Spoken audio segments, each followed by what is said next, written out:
narito na po kasama natin sa studio via Zoom ang atin pong kaibigang si Professor Ana Malindugoy, isa pong Pilipino na ang opinion po at pananaw sa mga issue ay talaga naman pong inirerespeto saan mang panig po ng mundo. Prof, magandang hapon sa iyo. Yun. Ang ating kaibigan. Mabuhay ka, Prof. Oo. Magandang hapon, Benedict at kaibigan Paul. Maraming salamat sa pag-invite niyo sa akin sa inyong programa. Ako'y natutuwa at nandito ako. Second time, I think. Second time. You're still abroad, no? I would assume nasa... Yes. Still out of the country at the moment, yeah. Yo, mabuti Okay. naman. Alam mo, nakakatuwa dito kay Prof. Pare, Yes. bigla ang tawag. Basta Mabilis programang prangkahan, mahagilap, napagbibigyan tayo. Oo, suki na natin. Oh, hindi. Tsaka yung Kaibigan, syempre. Pag global na kaibigan, program priority. na namomonitor natin, pagka si Prof, mukhang pumipila pa sa kanya eh. Oo nga eh. Bago siya maimbita sa mga... Salamat, Prof. Oo, sa mga talk show sa Latin America, Oo. gano, other parts of Asia. Kaya nga. Pipila sa kanya, samantalang tayo, bigla lang. Oh, Again, thank you, Prof. napanood ko nga rin sa sa Russian TV, di ba? Oo. Minsan nakita ko nga eh. Oo. Well, anyway, Prof, we called you up because as you know, we have a new Chinese ambassador. Siguro kanina namomonitor mo yung mga picture nila ni Director Benedict, no? Na nag-usap-usap sila kahapon. And how do you assess him? Kasi ngayon napansin ko, binasa ko yung kanilang website. He's actually very open. He's inviting Filipinos to always visit the Chinese Embassy website to learn more about its activities and about China, no? So nagpapakita siya ng openness, no? Yes. But at the same time, mapapansin mo, unlike doon sa kanyang panalitan, si Ambassador Wang Xilian. Yang Xilian, Wang Xilian, di ba? Ito konting ano lang ating gobyerno pagbaluktot sa mga detalye, mabilis ang response ng Chinese Embassy ngayon. How do you view this development, Prof? Oh. Oo nga, napapansin ko nga, Benedict at Paul, kasi namomonitor ko rin yung sagutan ni Jay Tarela at saka nung kanilang, I think it's the deputy spokesperson ng Chinese Embassy. At saka ang sagutan din ni Laila De Lima at saka ng spokesperson, I think deputy nga, spokesperson ng Chinese Embassy. So parang makikita mo there's a little bit of difference under the new leadership ng new ambassador ng ng China sa Pilipinas na si Ambassador Kwan. I think, unang-una, kung titignan mo ang background ni Ambassador Kwan, matagal yan sa United States. And actually, ang portfolio niya sa US as a diplomat is isa sa pinakamataas sa Chinese Embassy sa Washington, I think.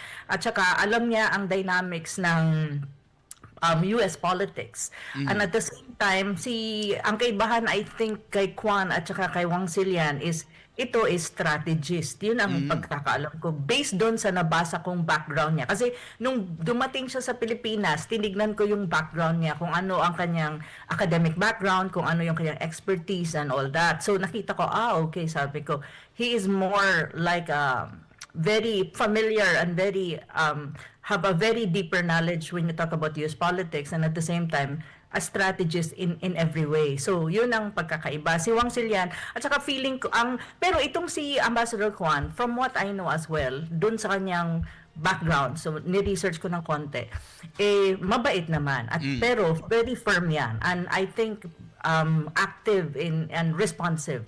So makikita mo na right now, makikita mo may debate na I think the way I see it, ang Chinese Embassy at this time around would respond to present their side of the story, especially when you talk about the South China Sea issue.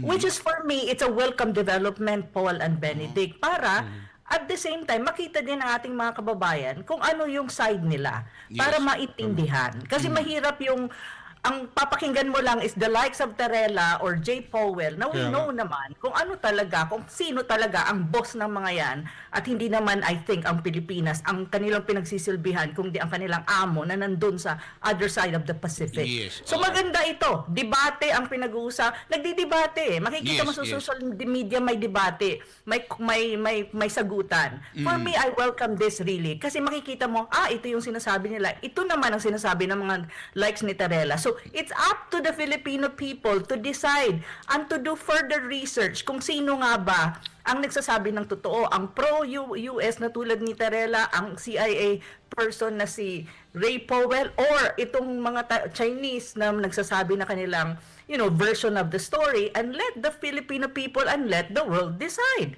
Sa Yes, akin, okay. Ako nga, hindi na nga ako nag-compose ng article on South China kasi nag-i-enjoy ako sa pagbabasa ng sagutan. Sabi ko, okay. Yes. Tsaka Prof, mahirap kang mag-comment ng magpo-post na naman sa social media kasi pagka nagte-testify si Ray Powell sa US Congress, sinasabit pa pangalan mo. Oo nga, alam mo ba, pangalan ko ang ginagamit niya sa US Senate. Sa US Senate inquiry, especially when you talk about the Indo-Pacific region. At ako yung kanyang ginagawang poster doon sa kanila. So sa akin, sabi ko, it's a badge of honor. Kasi it means na what I say at yung mga sinasabi ko, sinusulat ko, effective. Dahil, kumbaga, dumudo, parang eyeball ang dating, straight to the, to the core. Yun. And that's why okay lang, I'm proud of it. It's a badge of honor. Badge of honor. Sabi ko nga sa inyo, Benedict. And it's totoo naman eh. Wala namang ginagawa si Rick kundi sirain ang relasyon ng dalawang bansa. Yes. Anong klaseng tao yan, di ba? Tapos ang kiniklaim pa niya, asawa daw niya, Pilipina. Hello, American citizen ang asawa niya. The wife is not anymore a Filipino citizen. Ano ang ginagawa niya sa Pilipinas? At ano ang purpose niya? At bakit nakikialam siya sa mga usapin na domestic and internal affairs of the country? Yun ang mahirap, ano? Foreigner. Prof, agenda. itong ginawang pagsisinungaling ni Ray Powell na Pilipina ang asawa niya na hindi naman pala, hindi kaya US pag-awayan citizen, Filipino by maybe affinity or by blood or to Yes, certain but extent like that. Pero but as a American citizen, I think. Amerikana Yun rin. ang alam ko at ang sabi sa akin ng kamag-anak ng asawa niya. Kasi kilala ko at kaibigan ko ang kamag-anak ng asawa niya. Okay. So, hindi kaya pag-awayan naman nilang mag-asawa ito na baka may kabitsang Pilipina. Ay, bahala sila sa buhay nila. Hindi ko problema yun. Anyway, Prof, may papakita kami sa iyo do you think, unang-una ito si Tariela, do you think he should be speaking on matters concerning foreign policy? Di ba? Ang linaw-linaw, foreign policy ito eh. And do you think itong pinagagagawa niya? Let me show you itong latest post na Yung kumalat din sa Facebook. pictures, Kung paano niya binababoy ang image, ina-alter ang image ng presidente ng China. Can we show that? Yan, kagaya nan. That is very crazy. Di ba? Actually, that's very unbecoming of a person coming from the government of Marcos Jr. It shows kung anong klaseng gobyerno mayroon si Marcos Jr. Oh. Hindi kayang kontrolin ang mga tao niya. At the end of the day, Tarela is still part of the government. Yes. Mismo. Kaya siya ang person ng, what you call that? Parang ng Coast Guard or something. Hindi naman ata siya ang spokesperson ng Coast Guard. Spokesman siya ng Coast Guard tsaka isa sa mga spokesperson ng Task Force on West Philippine Sea. Oo, pero you know what? This is about foreign policy. Hindi naman ang Coast Guard ang naatasan para i-manage ang foreign policy ng Pilipinas, kundi ang Department of Foreign Affairs. Yes. Bakit siya ang gumagawa ng mga ganito? At saka, this is not good. Because at the end of the day, kahit may mga differences tayo with China over the South China Sea issue or dispute, you need to have a decorum. You don't do this. At saka alam mo, umiikot sila. Ang alam ko rin, kasi mayroon akong kaibigan na nag-aaral sa isang university. Hindi lang dyan sa DLSU. Kasi I think yung forum na yan, na kung nakikita natin sa picture, is sa DLSU yan, sa DLSU University. Pero meron pang ibang mga forum na na-feed sa akin, na mga kaibigan ko, na mga nasa academe, at saka mga estudyante din, na mga kaibigan ko, young people, na sinasabi, umiikot sila. Kasama na si Gibo, and they're painting and they're talking about things like this. So sa akin, ang ganito lang ang opinion ko dyan. If you want this dispute to be settled properly and in a manner that is amicable, at saka hindi mo dapat gawin to because lalo mong ini-ignite at ini-escalate yung situation. Do you really think the Chinese people will be happy if they see this picture? Yeah. Do you really think they will talk to us and negotiate with us over the South China Sea? Do you really think they will soften their position by doing this? Ito bang ganitong, Prof, ito bang ganitong asal ng isang nagpapakilalang opisyal at tagapagsalita ng gobyerno? Oo, totoo Tagapagsalita pa yan. pa. Tagapagsalita ng gobyerno, tagapagsalita ba siya ng gobyerno talaga? Eh, di ba, andyan naman si Auntie Claire, isa pa yun eh. Hindi. Pero itong ganitong actuations ng isang responsableng opisyal ng gobyerno, dapat pang ginaganyan mo ang imahe ng presidente ng ibang bansa. Actually, this is unbecoming of someone coming from the government of Marcos Jr. This is not a proper way of, presenting our case, especially to students in different university. It just shows kung anong klaseng values meron siya. Oo At nga. ang problema, Paul and Benedict, kapag nakita ito ng ibang mga nationalities, even ng mga Chinese, it represents kung anong klaseng pag-iisip at anong klaseng values meron tayo as a nation, as a people. Kasi ganun ang impact niyan when you talk about international side eh.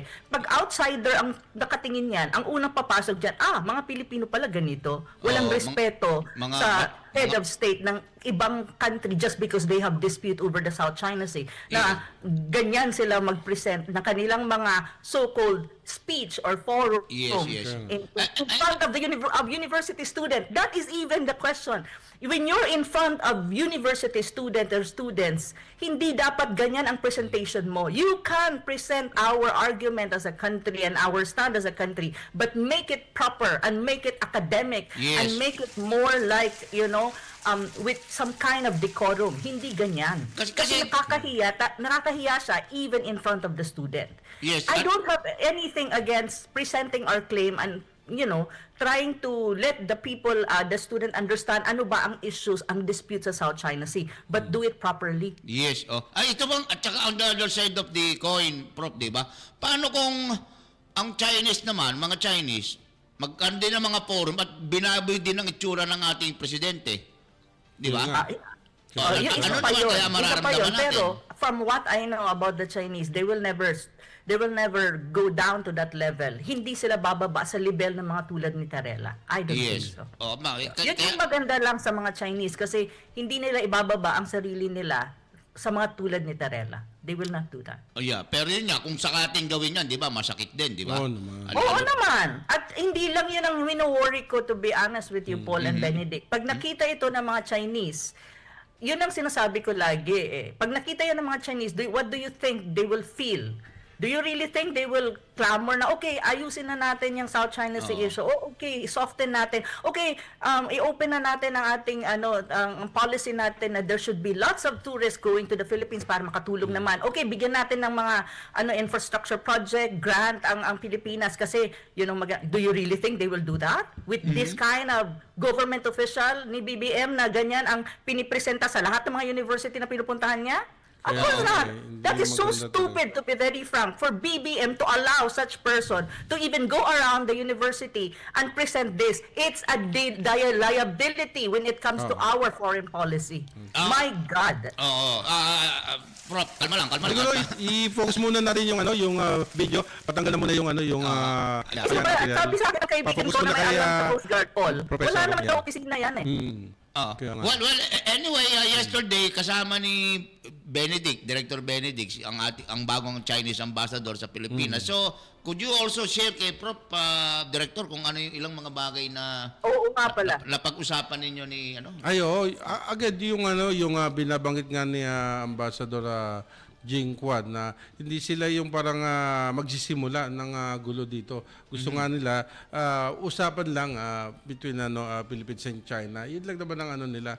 Wala silang hangarin na magkaroon ng tensyon, di ba? Dahil nga sa issue ng West Philippine Sea. Yun ang parating na rin naman sinasabi ng ambassador. Kaya lang kung meron tayong mga official na katulad yun nga, si yun ang Tarela, mahirap eh. Hindi ko pa na-meet, Paul. Na-meet mo na ba ang ambassador ng China, Paul, na bago? Hindi ko pa siya Hindi pa, nakita. baka raw next week sa kanilang New Year Chinese New celebration. Year celebration next Yes. week. Invited ako doon, so I'll try to come kasi lagi na lang siya ang kasama sa litrato. Hindi Oo nga, kailangan ako ko nga, lang hindi ko pa paunlakan. yan Mamaya nakikita. maganda magtampo eh. Ganun Siyempre, na. kailangan naman may picture din Oo kami naman, ni Amba, oo di ba? naman. Hindi, ikaw na lang lagi kasama. Then sa Abente, huwag ka Oh, yan, mawawala. yan. Ha? By the way, Prof, will you be coming home to, somehow join the event? By next I week? will try my best kasi mayroon akong mga inaasikaso na importanteng bagay para sa bansa. Oo, Okay. hindi naman pala. Namimiss ka na kasi namin din Prof And by the way, ikaw marami Ano kang ulit? nakakausap na mga katulad mo, heavy gat ika nga kung mag-isip, no, mga analyst, global analyst na katulad mo, no. Ano yung take nila dito sa ginawa ng US sa Venezuela, di ba? And in your opinion, how does it impact the Philippines? Ang bigat na. Okay. Magandang tanong, Paul, kasi nga yung ginawa ng United States sa Venezuela ay dapat din maging tignan natin at bigyan natin ng halaga kung ano yung impact at pwedeng maging lessons para sa Pilipinas. Kasi if you look at Venezuela, ang pinaka-ultimate goal naman talaga ng United States, bakit nila nagkaroon sila ng military strike at dinakip nila illegally ang presidente is precisely because sa unang-una, it's all about natural resources. Hindi lang yan oil. Kasama na dyan yung tinatawag mong strategic minerals or strategic resources katulad ng rare earth na ginagamit sa paggawa ng mga high-level technology, especially weapons. Kasi kailangan mo yan. And may control kasi dyan talaga, ang pinakamalaking source niyan is China. Pero ngayon, kasi ang China may restrictions na sila on exporting rare earth. So ngayon, the United States is looking for countries na may ganong klaseng strategic minerals na pwede nilang gamitin at makontrol for their own military industry. So isa din yan sa pinaka-importanting tignan kung bakit nila gustong kontrolin at actually, yun talaga ang balak ko. Kontrolin nila ang buong Venezuela under the command of, I think Rubio will be very much involved in Venezuela from what I know.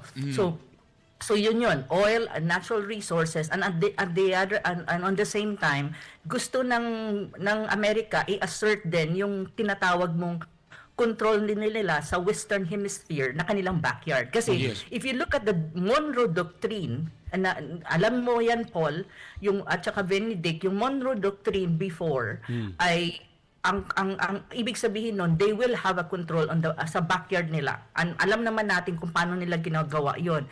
Regime change, economic sanctions, and all that. Yung backyard na yan is kasama, of course, the Caribbean and also the Latin American countries. So ngayon, if you look at Trump, ang parang may neo-Monroe Doctrine siya. It's not necessarily only controlling the Western Hemisphere, but actually trying to prevent the influence of Russia and China, the likes of Russia and China, to have a clout and strong influence in that part of the world, which is their backyard. So isa din yan sa mga reason, geopolitically speaking, kung bakit kailangan control na nila ang bansa tulad ng Venezuela. However, ang tanong kasi dyan, mag-stop ba sila sa Venezuela lang or other countries like Cuba, Colombia, and I think Brazil, I think it's Colombia and Cuba ang dalawang nasa isip ni Trump. Pero ano ay yung impact nito sa Pilipinas? Ang sinasabi, isang impact sa Pilipinas is lagi nating tatandaan na ang United States will always be working for itself. Kung ano ang magbe-benefit sa kanya o hindi. Now, kung ikaw ay ally at walang gamit ka na sa kanila, madali ka nilang itapon.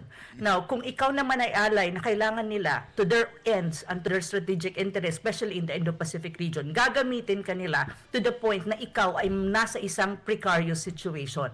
At yun ang mangyayari sa Pilipinas. Especially sa Indo-Pacific, sa mga flashpoints na meron. South China Sea, Taiwan, and even the the Korean Peninsula. Pero ang dalawang flashpoint na magiging involved ang Pilipinas, if in any case a military escalation happens, is the South China Sea and especially the Taiwan Strait. So, yan ang dapat tandaan ng mga Pilipino na ang foreign policy ng bansa really has to be rethink and has to be neutral as much as possible, or what you call independent, at magkaroon ka ng leverage bilang bansa na you know how to control your own soil and you know kung paano mo ididepensahan ang sarili mong sovereignty.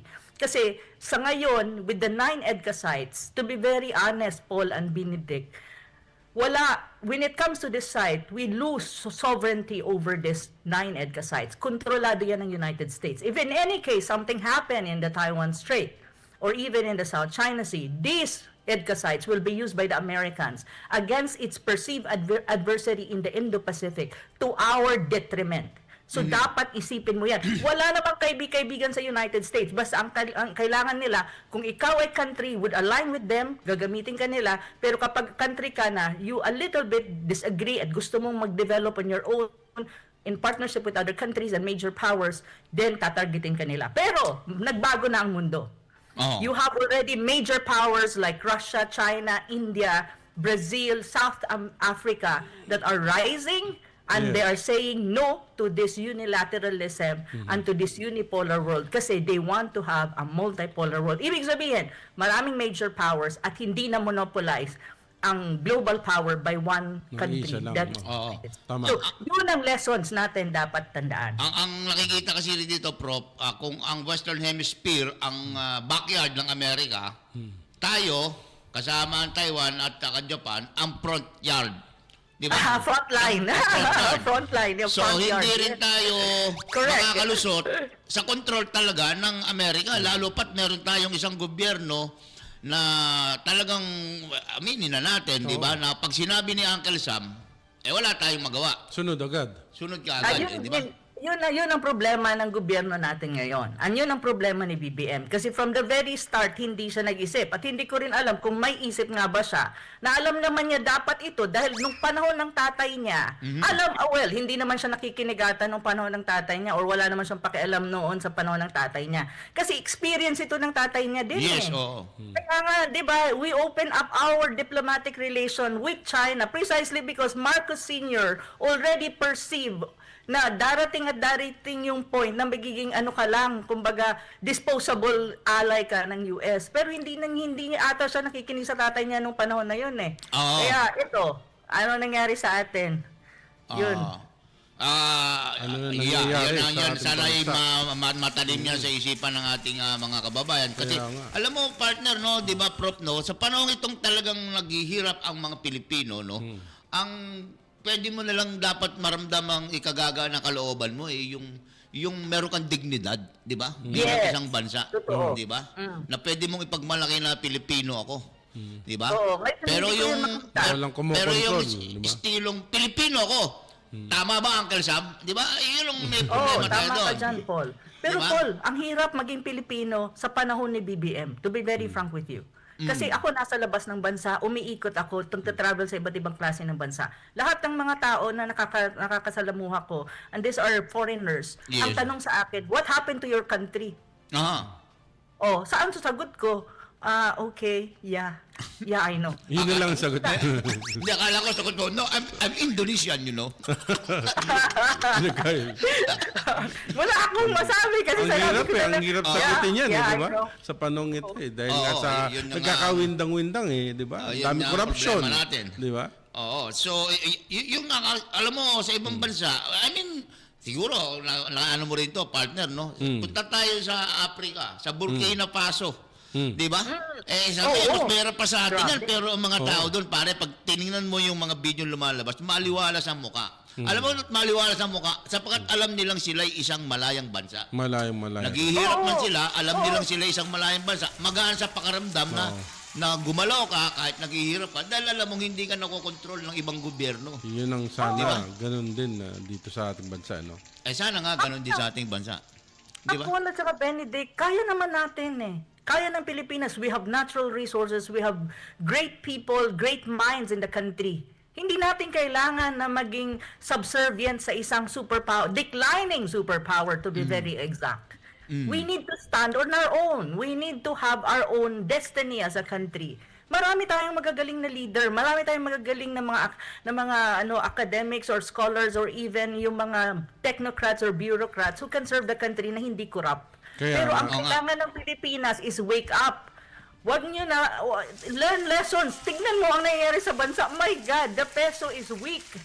60 na ata ang peso against the dollar. Ano Oo, pa ba ang napaka- kailangan taas yung na ano, maintindihan dollar. dyan? By the way, Prof, sa pag-ikot-ikot mo sa ano, are foreigners also closely watching itong nangyayari sa Pilipinas, lalo na itong issue ng corruption? Oo.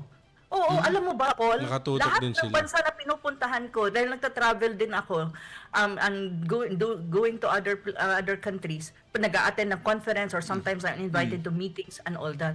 Alam mo ba, ang unang tanong nila sa akin, grabe ang corruption sa inyo. Sabi ko, sabi nila sa akin, alam mo, may corruption din kami sa aming mga bansa, pero hindi ganyan. Sabi ko, anong magagawa ko? Ang corruption ata up from the top to bottom. Sabi ko, systemic na siya. Sabi ko nga, kailangan nga ata ng overhaul of the system ito eh. Sabi nila, oh my God.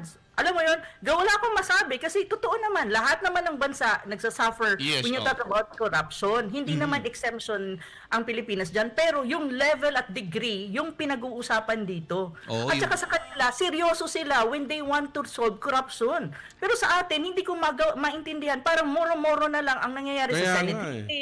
Drama Oo, sa lang ang mga nangyayari, yan. no, Prof? Yung ginawa ni BBM na parang ICI?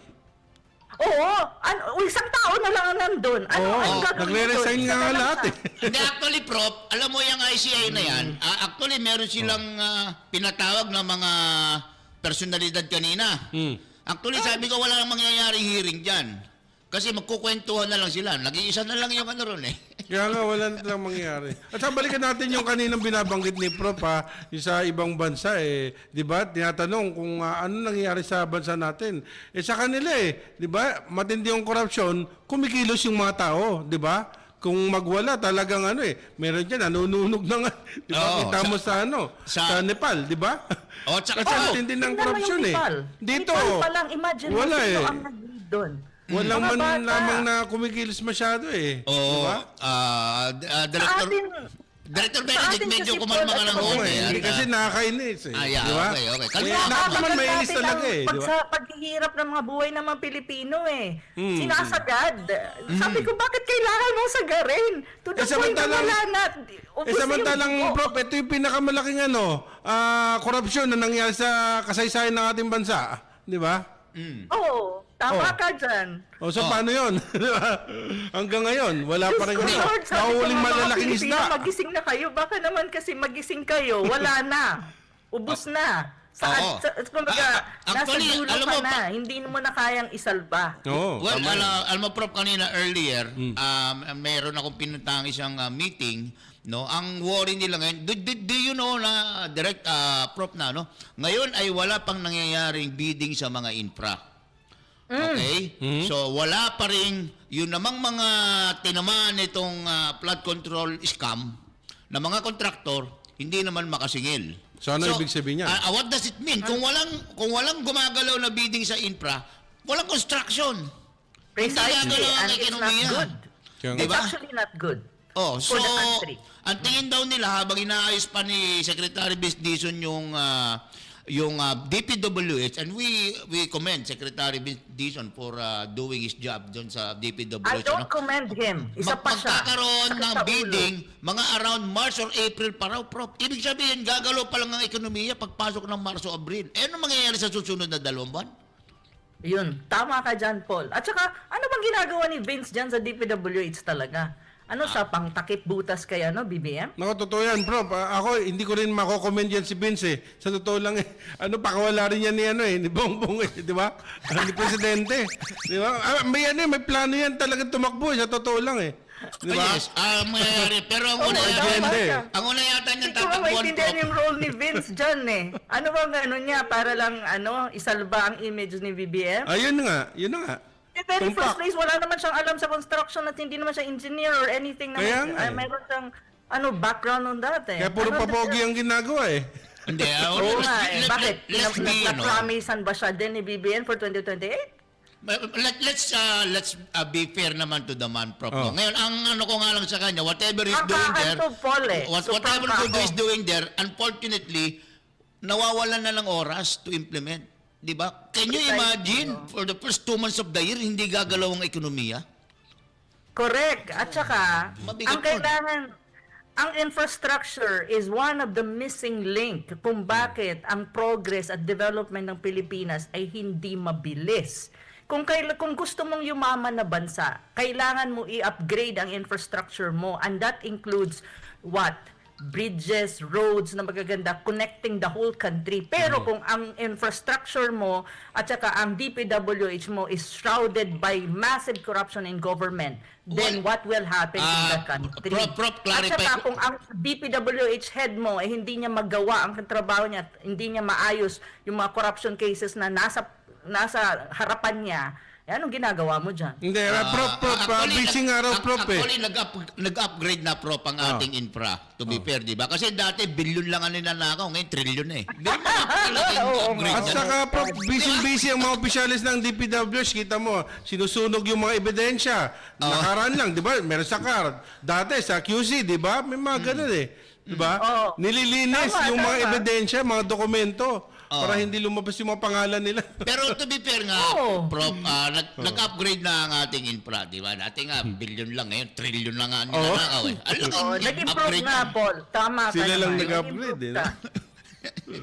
Well, Prof, Anong Nawaasa mangyayari ko eh. sa ating bansa kayo? well, Prof, we're going to run out of time. We'll give you the opportunity kasi meron pa kaming time check at saka Opo. mga ipa-plus na mga sponsorship. So, Prof, please go ahead.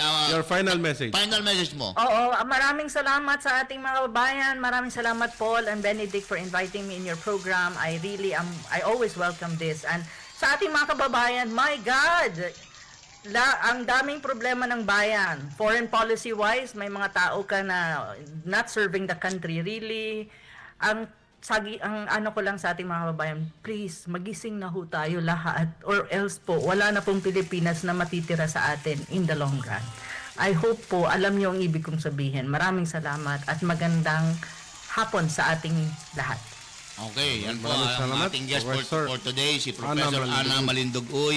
Well-respected analyst po yan. International. International, International. hindi po dito lang sa ating bansa.